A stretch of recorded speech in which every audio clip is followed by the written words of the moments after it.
है सवाल पूरा 1 पेज का, लेकिन दम कुछ नहीं है अगर आपने पढ़ रखा है। फिर देखो भाई, फिर सवाल बहुत बड़ा दे रखा है रीजन। बाकी अगर आपने कॉन्ट्रैक्ट ठीक से पढ़ा है, कॉन्ट्रैक्ट पूछा सवाल है, क्या कह रहा है, लीगल रीजन, नाम बड़ा है काम छोटा है। जरा कह रहा है कि ए अपने कमरे में अकेला बैठा था, ठीक बात है, उसने बुदबुदाया। बुदबुदाते हैं कुछ बच्चे, आप भी बुदबुदाते होंगे, कई बार पेरेंट्स से आप गुस्सा होते हैं तो आप बुदबुदाने लगते हैं कि हमको ये नहीं मिल रहा है, वो नहीं मिल रहा है, ठीक है। फिलहाल तो वो बुदबुदाया, कह रहा था कि मैं अपना घर 50 लाख में बेच दूंगा। तो बी ने यह बात चुपके से सुन ली और 50 लाख उसको ला के दे दिया, कहा कि भाई मकान दो मुझे। ए ने बेचने से मना कर दिया, बी ने संविदा का अनुपालन के लिए अब वाद ला दिया। कोर्ट गया, कोर्ट ने अब कोर्ट में अब एक सिद्धांत इसमें लिखा है। सिद्धांत क्या लिखा, पढ़ें सुनो। प्रस्ताव जब स्वीकृत किया जाता है तब यह वचन हो जाता है और प्रतिफल द्वारा समर्थित होने पर वचन करार हो जाता है।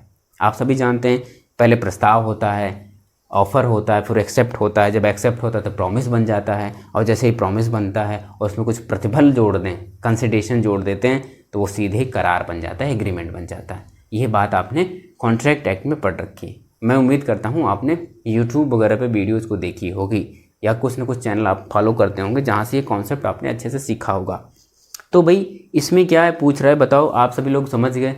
तो इसमें बहुत सारे ऑप्शंस दिए हैं। पहला ऑप्शन दिया हुआ कह रहा है कि बी सफल नहीं होगा क्योंकि ए ने बी की स्वीकृति की रजामंदी नहीं संसूचित की थी, ठीक बात है। बी सफल होगा, कह रहे नहीं, बी खरीद लेगा उसका मकान।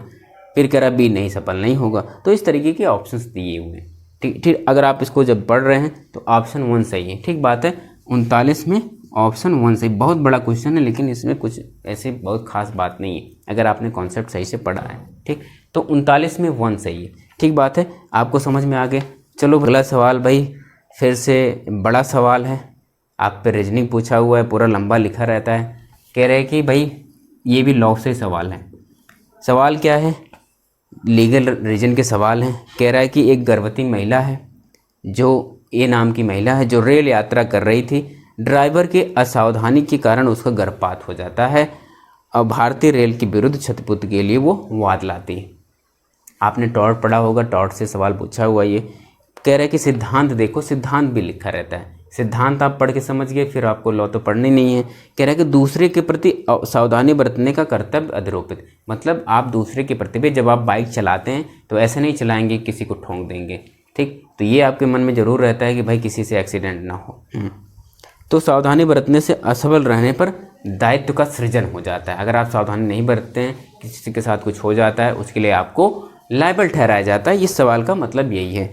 तो इसमें क्या सवाल सही, इसका जवाब क्या होगा, तो सुनिए कि ये इसका सही जवाब होगा ए क्षतिपूर्ति का अधिकारी होगा, क्योंकि भारतीय रेल ने युक्त सावधानी नहीं बरती जिसके कारण यात्री को क्षति हुई, ठीक। तो ये ऑप्शन इसमें कौन सा 3 सही है, ठीक बात है।